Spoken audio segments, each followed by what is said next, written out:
Okay, I'm gonna start up front. Mm-hmm. What week are we on of quarantine? Like 4 weeks? I think it started like March 17th or 18th here. So yeah, we're about, I think, 4 weeks out. 4 weeks in.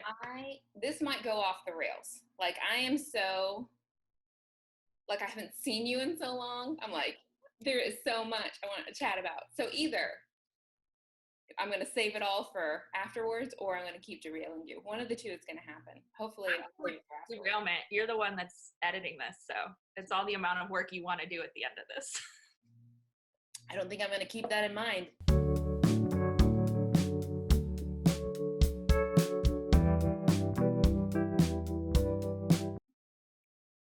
We're going with a cocktail this morning. Oh, I'm going with some decaffeinated Irish breakfast tea. So Nice. Yeah. It is 3 o'clock in the afternoon. It's not like it's 3 o'clock in the afternoon. It's not like we're recording in the morning. Right. But it's quarantine, so what does it matter? Right. Anyways, cheers. Cheers. Hi, I'm Coco. I'm Marika. And we are Serial Knitters. This is a knitting podcast. So, no finished objects, although we are both wearing handmade knits. Previous finished objects that have been explored in previous episodes. Yes. So, you can't really see it. I have chosen the worst space because, like, anyways, this is the Herrera. I'll put a link to it. It's from a pom-pom summer issue. It's made out of linen, and it's my go-to when I'm feeling a bit overheated. So I cannot imagine why you are wearing that RBG today. Yeah. So this is the RBG. It's got some bell sleeves. It is a cropped sweater. And yeah, it's warm, but it was cooler yesterday, and my apartment doesn't have very good insulation. So what is it in here right now? It's 72 degrees in here right now. So it's good. Usually my comfortable room temperature is 78. So it's a little on the chill side for me, but I know Coco has a different preference. Oh my God, I can't imagine. 72 degrees, you're wearing a worsted weight alpaca sweater. I can't imagine. That's the difference between us. But well, I thought you were going to debut a different sweater. I was, but I'm having a lot of issues. I was hoping to be wearing the Nightingale right now, yes. But I've been trying to sew the sleeves on. And so like with the side seams and the shoulder seams and stuff like that, and the mattress stitch worked wonders. Yeah. And it's like, all the seams are invisible. But when it comes to joining the arms to the body of the sweater, I'm having a hard time stitching it so that it appears, so that I'm not seeing the stitches. Because I can't use the mattress stitch, or I haven't figured out a way to use the mattress stitch yet that works well, because it's not a straight line. So like you're increasing and decreasing and increasing for the armholes, and then you're doing the same, the complement of that on the arms, but nothing's like a straight line. So you have kind of like a little bit of jagged edges here, and the armholes are slightly bigger than the arms, and so it's just kind of I've been having a difficult time figuring out a way to stitch them so that the seams don't look absolutely horrendous. I have nothing for you there. What does the instructions say? It just says stitch, and it doesn't tell you what kind of stitch to use? Yeah, just join everything. It doesn't even tell you, like, even on the side seams, it's like, it doesn't tell you what to use. It's like, just stitch it all together. And did you look on Ravelry and see if any of the people's projects had any kind of hints on those sleeves? I have not. I tend to not do a lot of looking on Ravelry, in terms of notes and stuff, unless I'm really struggling. I usually try and Google tutorials about, like, look at like how to join arms to armhole kind of thing tutorials. But yeah, I probably have to do some deeper digging. I think it's also complicated by the cotton, you know, because obviously this is like, the sleeve is fairly heavy, and so it's going to pull a lot more than a lot of the other seams will. And so, you know, that's what's causing it to show that stitching line, I think. And so I just have to figure out a way, like, I don't know if I need to seam further into the garment, you know, where, because the edge stitches can sometimes be loose, you know, and yeah, a little bit. So I don't know if I need to like come in a stitch or two so that it's a little more, the tension's a little tighter. yeah. But yeah, so that's what I'm trying to work through at the moment, so that hopefully I can wear that as soon as possible. Maybe I'll give it another go tonight. So you got the sleeves all closed. Yeah, let me grab it really quick one second. Okay. I'm like, Yeah. if it happens today, it's fine. Oh, I got a whole Elvis thing going on my lip. I can't do it anymore. Okay. Okay, sorry. Okay, so what I did is I just pinned them in strategic places. That's the back.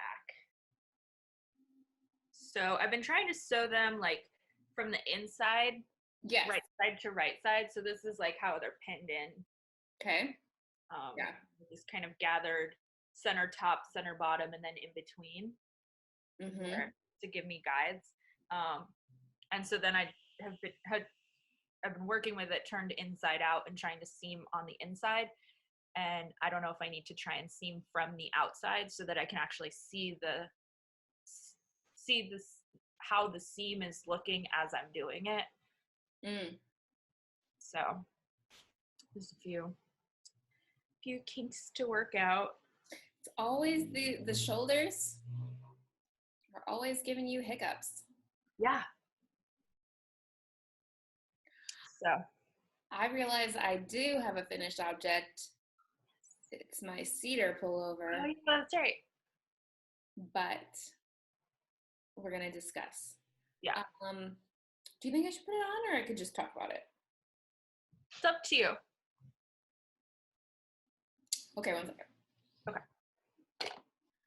I'm not sure I fully expressed it last time, but I have tried this on before while I was knitting it, and I was a little worried.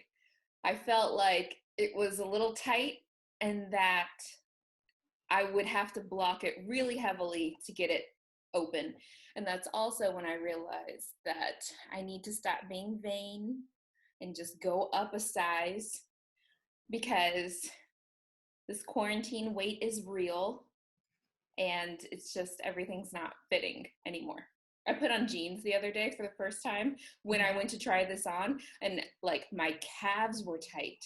Like I was just rolling over the whole thing. So it's not, even though I'm running, it's like we're not outpacing the food. So anyways, so this is what it looks like, and it's very see-through on the top, but I always planned to wear it with black. But I think that I am going to rip it all out and do a different pattern with this yarn. Which is a pattern I had initially thought I was gonna do with this yarn, but I didn't have the right needle size, so then I just changed the whole pattern. And now that this is done, I realize, no, I actually think it would be better as the other pattern. And this was a lovely piece to knit, and I would totally knit it again in a different yarn. I just don't want it in this yarn. I decided after I had completely finished it. So the issue I'm having is it's too short and it's too tight down here. And I don't really like how clingy it is, because then you see how this is happening right here? Mm-hmm. It's like, I don't know. It's just not a very flattering line across and then this, it just, I don't know. I feel like if I had made a bigger size and it was a little bit further away from the body, that would have greatly improved it if it was a yarn that kind of let loose a little bit more and fluffed up a little bit more. That would have greatly improved this to kind of like smooth out where the lines aren't straight because my body is curvy. All of that would have been better. I really like the yarn. It is a little hard on the hands, we discussed previously, but I think I need to knit a short sleeve boxy shirt, so I'm gonna do the Bolin, which is a Quince & Co pattern. I will pop it up, but that's not to say this isn't a good pattern to do. It's just I don't think I made the right yarn choice. I think I had something else in mind for this yarn originally that would have been better, and this is a surprisingly hot sweater. And maybe it's just because it's hot today. I was comfortable yesterday when I tried it on, but I don't know that I want like a long sleeve silk sweater that is clingy to the body. Well, silk is an insulator, so it's like, you know, it's gonna be pretty warm. You know I don't need it. I'm like a furnace all day. So anyways, it has very gothy vibes, which is funny that you're serving goth today, but I don't think it's gonna make it.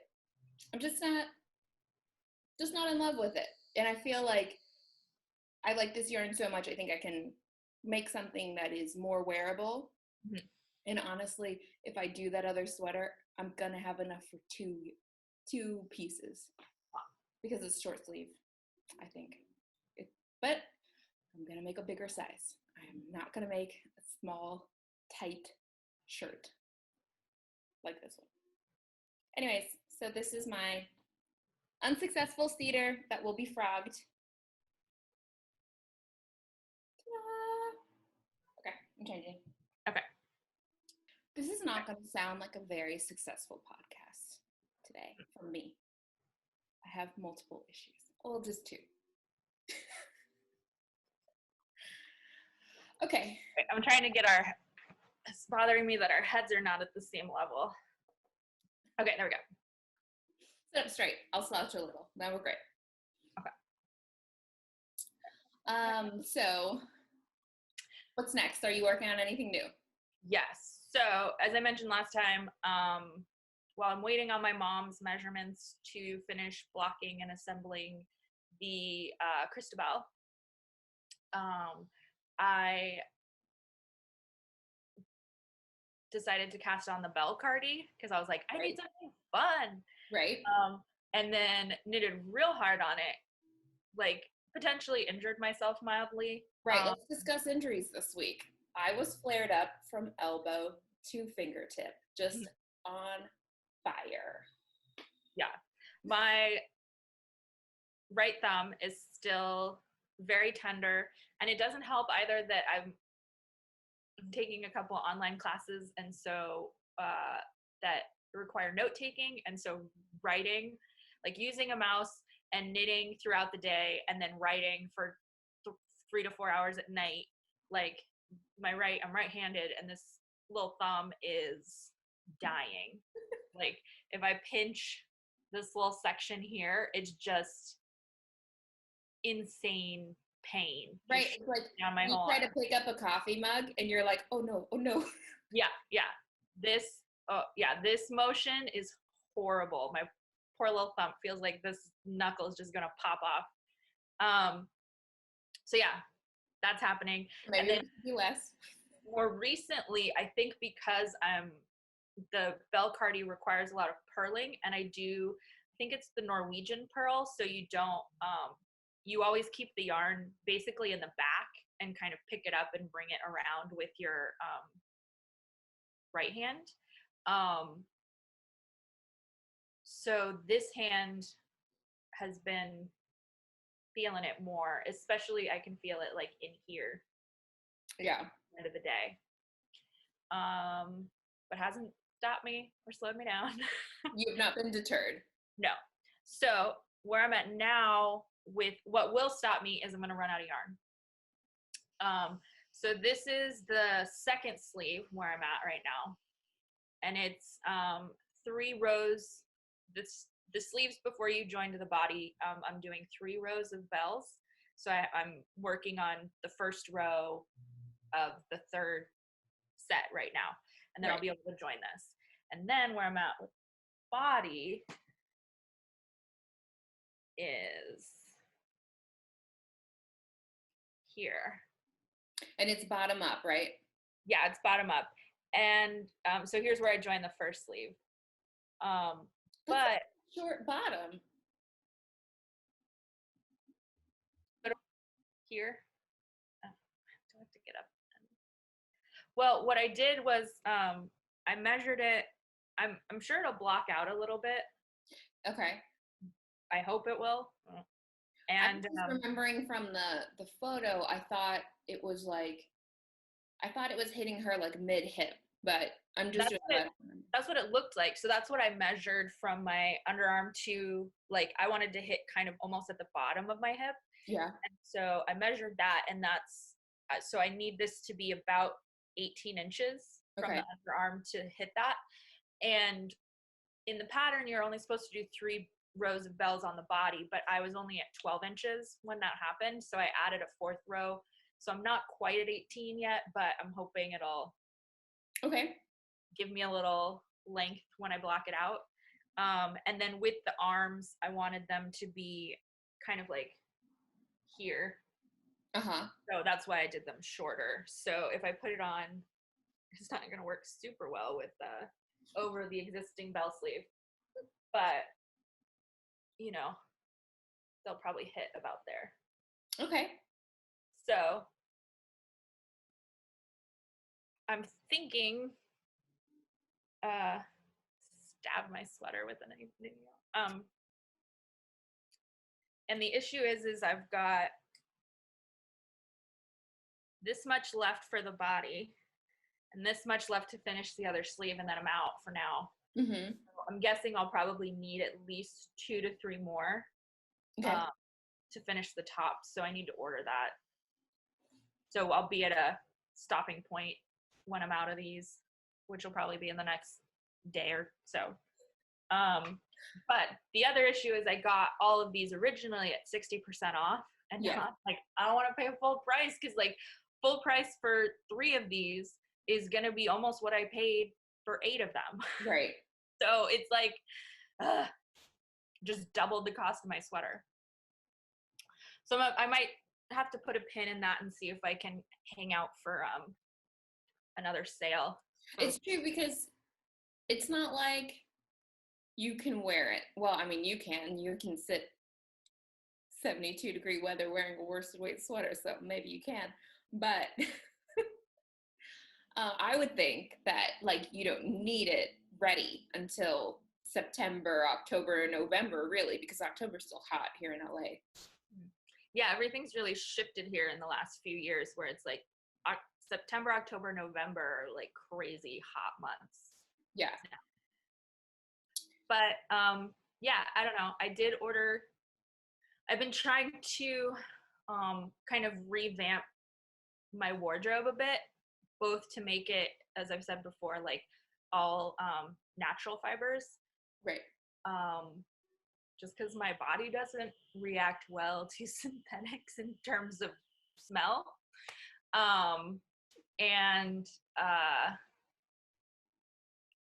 Yeah, I just feel like natural fibers, we'll just leave it at that.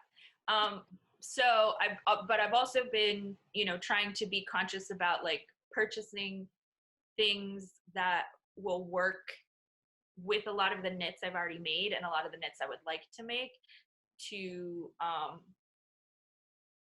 I don't really want a capsule wardrobe. Like, I'm not a minimalist by any means, as you can tell by all the chaos that's around me right now, but just have more options within my wardrobe. Like, I kind of went on a tear for a while where I was like, everything needs to be a showpiece, but then everything can only be what it is. It can't function in multiple places. Right. I'm trying to correct that now. So you're making the bell Cardi.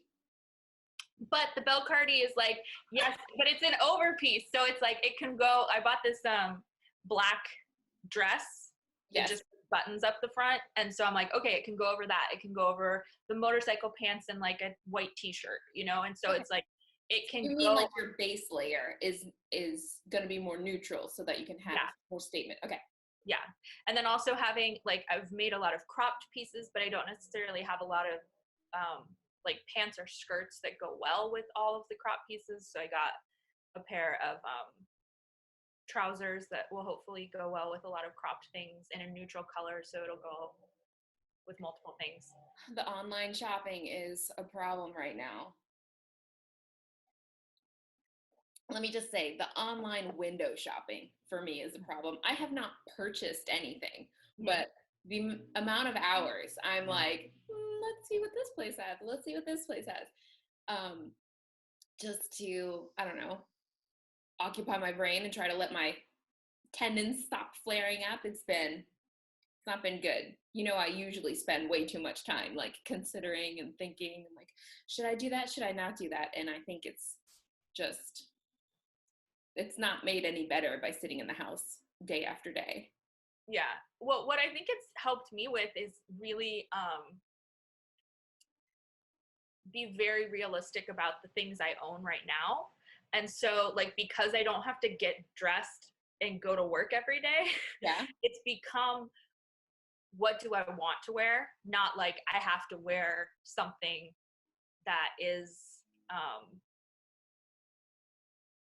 like socially acceptable to wear to work, I guess. And so, or like I have to, let me think how to rephrase this. Well, I mean, like, what does that mean? So what conclusion are you getting from that? That I own a lot of pieces that I wouldn't be like, oh, I'd love to wear this today, or I'm really looking forward to wearing this. It's like, oh, this is a backup if I like run out of these 3 things I really love wearing that I could put on because I have to have something to go to work in. That's new, that they haven't seen once this week. Right. Is it because they're not comfortable, or is it because they're, like, what are you finding as the common factor in what you don't like about your wardrobe? I think part of it's comfort. I think part of it's just aesthetic too. Like,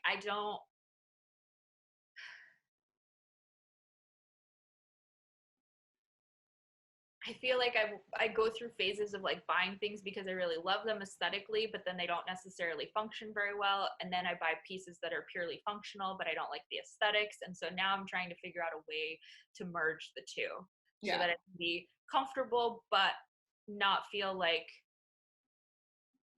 I'm a total slob at the same time. So you're taking good inventory and you are making decisions. That's a great place to be. Mm-hmm. And I think just also, like, you know, over the past, like, starting to make your own clothes, you become a lot more familiar with your body and what works for it and what looks good on it. Yeah. You know? And so I feel like I'm making much better informed decisions, both in like the patterns I'm choosing to make, because like there are a bunch of stuff, like I love Caitlin Hunter's work. I cannot wear any of it because it is just a giant box. And the way I'm built, I have like very broad shoulders and no hips. And so it just makes me look like a giant cone if I wear any of that stuff, because it doesn't do anything for me. So it's like, as great as it is, unless I do a lot of work to shape it, it just isn't gonna make sense for me. And I feel like in terms of like finding things that will work with the knits I've made as well, I'm learning a lot about like what other things to purchase that will work both with the knits and with my body type. Yeah, I'm struggling with that, of like, I've basically only got a couple of things that I like. My wardrobe is pretty functional as far as like, there's some pizzazzy things, but it's not really a lot. But they don't all function with the knits. So I'm thinking more about like, if I'm gonna knit colors that are sometimes a little bit like more saturated, wearing black all the time isn't always a good, like, So anyways, I was going to branch out and buy khaki. That's all I'm saying. I'm going to branch out, buy some khaki. Yeah. But let's go back to the knitting. Yes, sorry. Okay. My turn to derail us. See what we keep. This is an oldie that, so we were talking last time about how like I needed to do an inventory of what I had as work in progress and what I had put to the side and tried to assess what's going on with those. So I pulled out my Minaret. Sorry, it's been all crumpled. Which is like that, I feel like the choice of yarn for that was so perfect. Like it's such a good color. The way the speckles knitted up in the pattern is really nice. Like it's just beautiful. This is, I talked about it before, but this is Teal Torch Knits from Portland, Oregon. This is the Sinking in My Soul colorway. And I really love, she has a lot of super bright neons as well, but I think she really does a good job of things that are kind of, that have a little bit of like a gray wash, which I feel like there's this other yarn dyer, Vine, who only does like really small batches, and I'm never on top of it to get, you know, she does these little releases and I'm never on top of it to get any of her yarn, and I've kind of like given up on the idea that I will ever buy any. But this was kind of a color that I thought that Vine would probably also do, because it's this purpley gray toned and just, I don't know, I love it. Anyways, so this is the Minaret. It's a crop, and I stopped this, as I said last time we talked about it, because I didn't want to figure out how to do the bobbles. So I was like, that's kind of a dumb reason to have stopped the pattern. So I picked it up again and just like read through the instructions for the bobbles. Could not be easier. I don't know why I let it stop me. But as a lesson in, you know, when you're doing a pattern that you don't have the mental space for, I knew the bobbles I didn't have the mental space for, because it was very stressful at the time I was knitting this, and I think you were in Scotland, I don't know, but so work was like total insanity. Total chaos. So I stopped there, but what I realized is here, I don't know if you can see it, we're gonna scoot in, okay, right here. These are twisted stitches. It's a great band name. But the pattern says on this row, which is the first row when you start the chart, it said something to the effect of, because I'm not reading it right now, something to the effect of, you know, start the pattern and do 17 repeats in the first of line 1. Row 1, 17 repeats. And I read that as do the first row of the pattern 17 times. And 17 is a small size, so really 20 times for me. And I was like, that doesn't make any sense, but fine. And I did it. I repeated the same row, like this is, I think, 17 or 18 times, because I stopped too short. And I was just like, this doesn't make a lot of sense. I kept looking at the photo, but that didn't stop me. I just kept going. So what they meant was do it 17 times around. So each one of these markers is like the end of the repeat of the pattern around. And instead I went and repeated it down. So clearly I did not have the mental space to be doing this. And putting it down did allow me the time and space to come back to it with fresh eyes and new reading comprehension skills and say to myself, that doesn't make any sense. So now I have to rip all that back. I am not good at ripping things back. I tend to drop stitches and end up kind of like off a row a lot. And the other issue with this one is I think that I had the wrong, like I had increased or something like that too many times, because by the time I got to the bottom here, down there underneath the sleeve, I had one extra ridge. So then I tried to force the ridge into another one to line up. And I'm not sure if I want to go back and try to fix that too, because I'm not sure how to fix it. I would either have to add 2 more ridges, or, which would throw the whole count off, or I had thought originally, oh, it would have been nicer if I had figured out a way to get them to terminate earlier into each other. I can't even find it now, so maybe it doesn't matter. I knew where it was when I stopped. Oh, here it is, okay. So right here, let me hold it. Can you see this one? Mm-hmm. It just stops. Like it would have been a better idea. Oh, it doesn't join. Okay, from a distance, it looked like you had them converge, but instead this one keeps going and this one just stops right there. Yeah, so it would have been a better idea to converge them, you know, like just bloop, and then they became one. Mm-hmm. But instead, and it's, see, right when I started the chart, I realized I had done it wrong, and then all of this is just the chart going wrong. Mm-hmm. So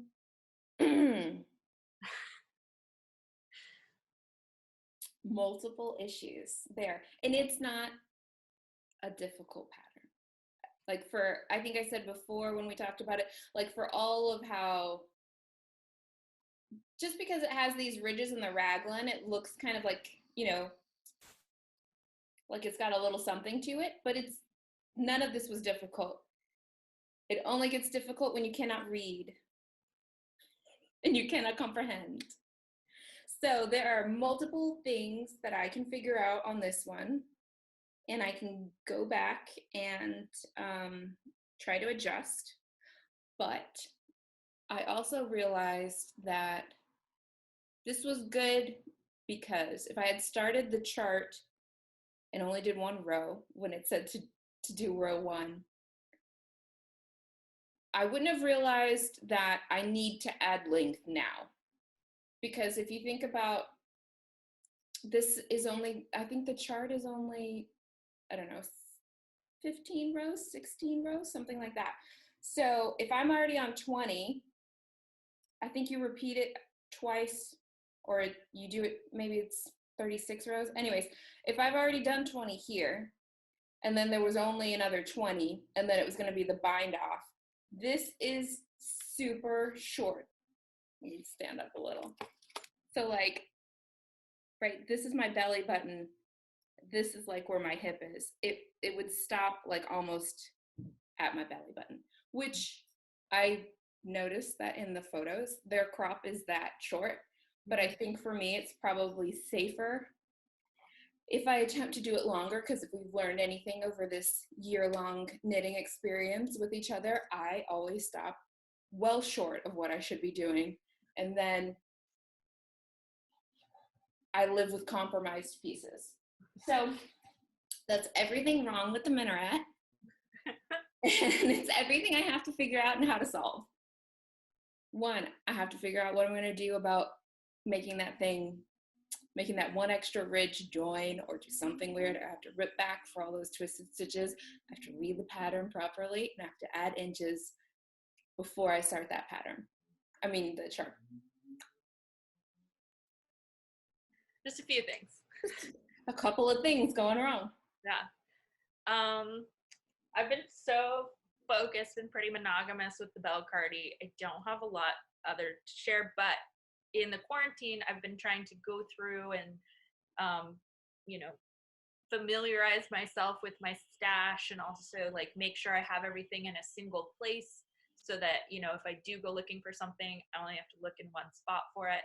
And through that process, I found a bunch of stuff that, like, before I embarked on the Ramblin' Woman, which I feel like is kind of like what I'm considering my official, like, start back at knitting. Yes. I did a few, like, I was more interested in these like odd knitting stitches I would see online and trying to figure out how to do them and then potentially making them into a garment, but then only really doing test swatches and then never really, I didn't have an understanding of how a sweater was made yet. And so now having made a few sweaters and having an idea of construction and that kind of stuff, I might go back and use some of them. I have a lot of this navy blue Patons worsted wool that I want to do this bubble stitch out of, bubble stitch sweater. And then one of the other ones I found, which I'll show you right now, which I'm going to tear out, but I wanted to show you the stitch before I ripped everything out, is this guy here. Oh, wow. Yeah. What kind of stitch is that? So it's called an Indian cross stitch, which, I don't know, I just thought it was like a really cool, let's see what's easier to see.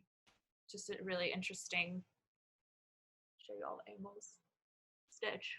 So yeah, I just like started knitting this odd random length of something and to do this stitch. And I don't know, I don't really, again, this is a Patons wool, you know, that I just got at Joann's, and I definitely could not wear this against my skin. Like, I think even just like handling it, I'm already like all itchy. But I love the color, the teal. I just don't know what I'd do with this stitch. I just was like, oh yeah, I remember doing that, and that was cool. Right, because you don't really wear scarves, but you don't knit shawls, but you wear shawls a lot. I have like a go-to shawl I wear, yeah.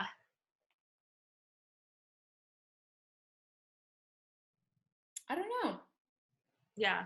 So I was like, oh, that was cool to do, but I don't really have an application or use for it. So you can make a pillow out of it, I guess. Yeah, I guess I could. Maybe I'll do that. I think I would need to make it smaller though. Yeah. So I'd have to frog it anyway. But yeah, it could be an interesting, I always forget, yeah, about like non-clothing things you can knit. Right, yeah. Homework. Oh, I'm gonna show you socks. Oh yeah.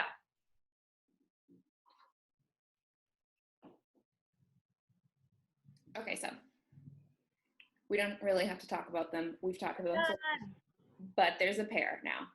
Here they are. These are the Furrow socks. We've talked about them tons of times. They are intended to be worn in my Doc Martens that I still have not broken in completely. And then now I don't have to go out. It's not like I'm actually wearing them ever. But I specifically made them because this ridge on the top, I was hoping for some extra padding on the top of my foot where the Doc Marten paint is the most problematic. So there they are. This is Patons Kroy, since you were talking about Patons, which is all wool. So they're very woolly socks. And I'm making another, so I bought a lot of Patons Kroy at the same time. So you'll be seeing some of this. Anyways, I'm making a new sock. This is called Vanilla is the New Black is the pattern. The reason I chose this pattern is because I like the stripes in this yarn, and I didn't want the stripes to get broken up over the heel. So like in this one, which is a heel flap and gusset, which I find to be a very secure heel. Some heels, like, I don't know, the depth isn't right or something, and I just feel like the sock is always slipping. But a heel flap and gusset, because it makes like basically a square pocket for your heel to sit, it's a very secure heel. So I wanted something that wouldn't break up the pattern though, because like here you see there's kind of stripes in it a little bit in the gradation, but then when you get down to this flap part, all of that color pulls here, and then once you start picking up here, sometimes it can break your stripe. I mean, it definitely does break your stripe. So I wanted something where the stripe would be maintained for as long as possible. And this is done with increases that make this little diamond shape, which I felt was pretty original, I haven't seen many other socks that are doing it. And of course, now that I say it, there's going to be like 18 patterns of socks that do this. But it was a fun heel to do. I'm interested to see how it wears because I'm making these for my husband, and so they are going to be heavily worn, and we'll have to see how things go. But then, so here on the bottom is what I mean by your stripes start to pull, because they're made to stripe in the circumference of a normal sock. And then if you're starting to do less stitches than like 62 or 64, whatever, or 72, whatever your circumference of your leg is, then it'll start to change the width of the stripes. Yeah, I'm not breaking new ground and telling you that, but so that's why I went with this heel, just to give it a shot. It's a paid pattern, but like I said, I hadn't seen anyone who had a heel like this, so I just wanted to see how it went. And now I am working down the toe. Socks. Nice. Wrinkling out of the way. My parents went to South America back in February, before all this quarantine stuff happened, and they went to the Falkland Islands as well. And my mom sent me some Falkland Islands new wool. Oh wow! And it's from Bluff Cove Sheep. So it's all pure new wool, undyed. So she sent me 2 cakes. I don't know what I'm going to do with it yet. How do you feel next to skin? It actually feels really nice. Mm-hmm. Like, I feel like because, like the Shetland wool, I feel like the lanolin level helps keep it from irritating. Okay. But we'll have to see. I don't know. I'm just like, occasionally I'll be like, am I okay? But how many yards is it? Hmm? How many yards per skein? It doesn't say anything. This is all I got. Boom, boom. No care instructions, no yardage, no nothing. But I don't know. I would guess like maybe 200 or something. It looks probably like a DK or a worsted. Maybe a DK. But yeah, so I have 2 of these. I'm not quite sure what I'm going to make with it yet. Yeah. I'll just have to figure it out. And then I also, when I was in Scotland, I got a small one of Shetland wool, and I haven't compared them to see, but it's a very similar color. So I'm wondering if I might be able to like work some of the Shetland in as well if I needed to extend it. Mm-hmm. But yeah, that's something else in the stash that needs to get used. Yeah. Okay, I've only got one more project. Look, we're still on time. Okay, so last time we discussed that I made a impromptu purchase and got some Brooklyn tweed to make the VELLICHOR. I don't know how you say it, but that's what I'm going with. So that's an ANDREA MOWRY pattern, and this is where I am with it. I put it up. So this is a very easy pattern, but basically we're gonna do this kind of like window pane repeat with one contrast row all the way up, and it's a big square. So this is what I really injured myself on because I had just swatched for this maybe last Sunday, and then didn't work on it for a couple of days, and all of this came together in like the last 2 or 3 days. And I'm a little concerned it's going to be a little heavy because this is out of the Brooklyn Tweed Prairie. No, is that how you say it? Peary. Peary, yeah. Peary. And it's a little dense. It's very springy yarn, like we talked about before, but it's a little dense, and I'm worried it's going to be a little bit heavy, but it is hopefully, okay, so some things I changed about it. I was in between two sizes, and she suggests that you measure your favorite sweater. I chose a sweater that is a bit wide on me, but I was like, I don't know, maybe I was just feeling some kind of way about the tragedy of the cedar, that it was so tight, that I was like, okay, pick something that's large, that way you know there's enough space. So I measured that one, and that plus the ease that she recommended and my bust size put me in between two sizes. So what I did was I went up a needle size, but I did the lower size. So I'm doing a medium, but I went up a needle size to hopefully like even out to somewhere in the middle between going up a full size and staying at that smaller size and knitting it exactly to gauge. So who knows what's going to happen here? Like, now we've gone Wild West. I don't know if I have enough yarn because of these decisions. I don't know if it's going to be too big or too baggy or what's going to happen. So again, we're just living on the edge, but I'm excited about it. I think the color choice is going to be good for me. Mm-hmm. Did you do, like, the test swatch you did was with the recommended needle size? Yes. Oh, okay. So you didn't go back and do another test swatch with the new needle size to see? No, I did not.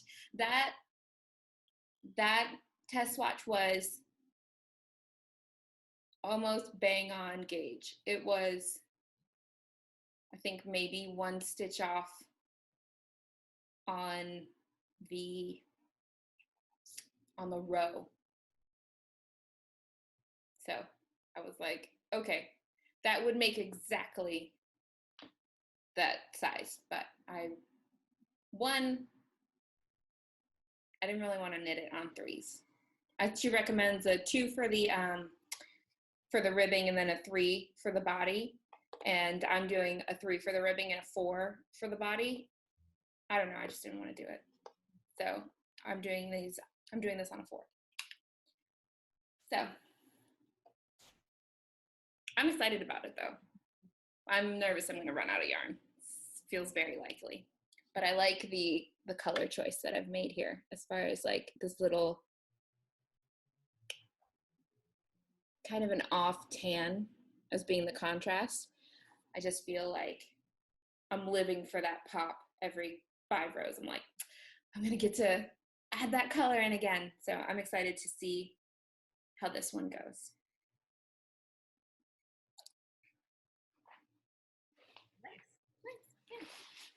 Yeah. So here's the big question. Mm-hmm. What are you going to do next? After the bell cardi? Well, if you hit a roadblock with the bell cardi, because you're going to run out of yarn. Well, I still have this guy. Oh, so don't even talk about him. We got to do. So I can knit some more on that one, see where we get.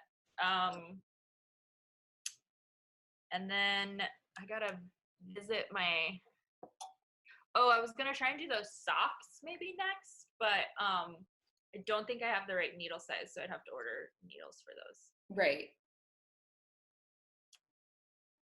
And then I did find, let me look it up really quick.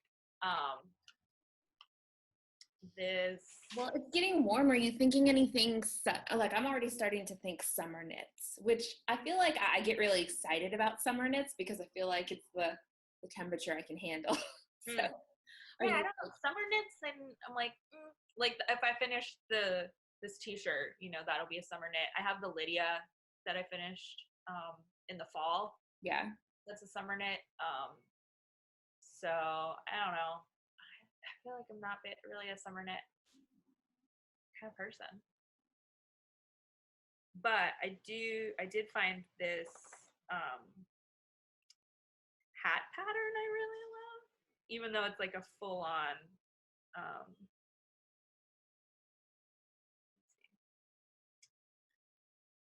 Too many tabs open. Hold on, I texted my sister.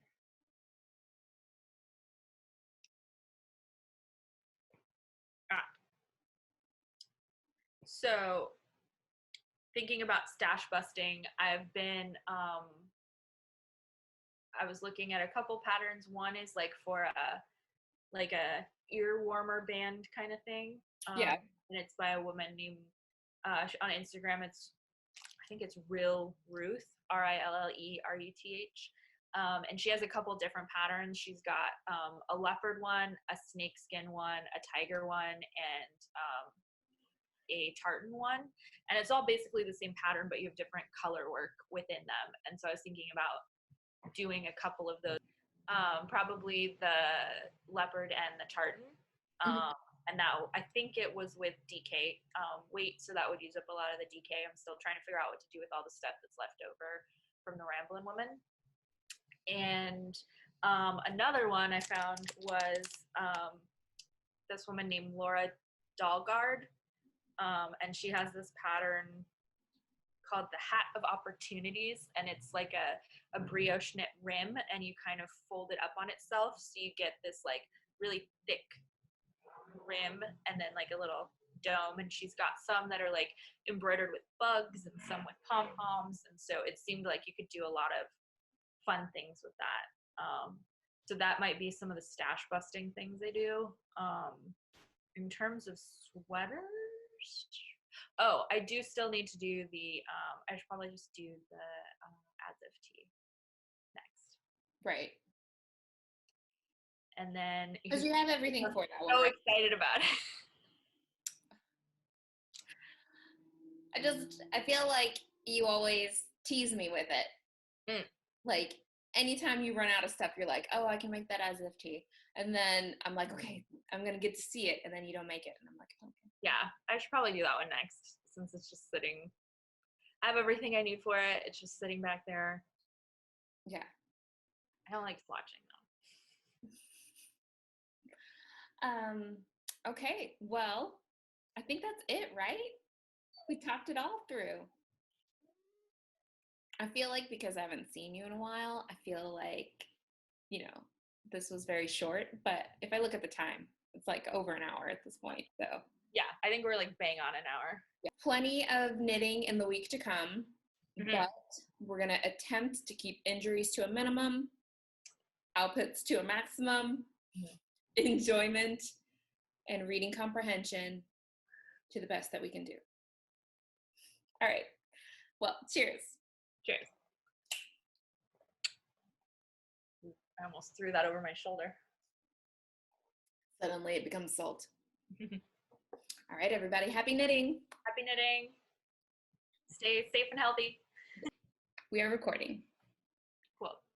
Okay, so what inspired your look today?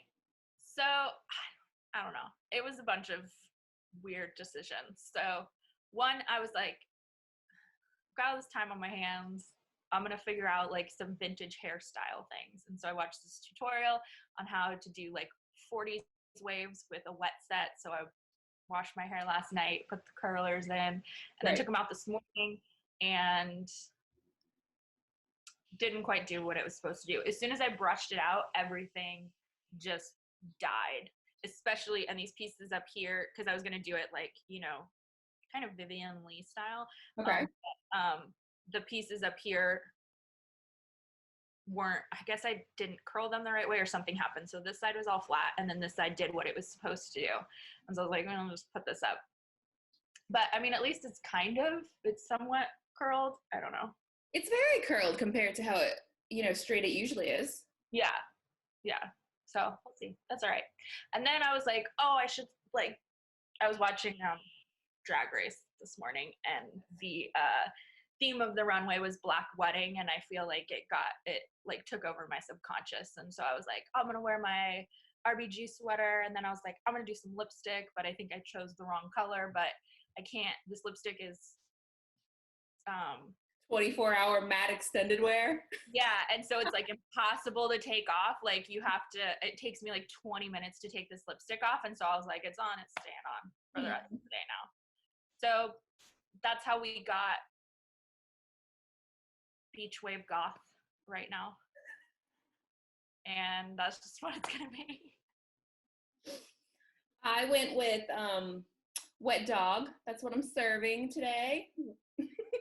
I tried to take a shower and I thought, oh, I'll blow dry my hair. And then I realized I've got 12 tons of hair and it was never gonna get dry. So anyways, I'm like, you're beach goth and I'm the wave just hit you and you're like full of sand. You turned your back on the ocean. I turned my back on the ocean is the look I'm serving today. Yeah. All right.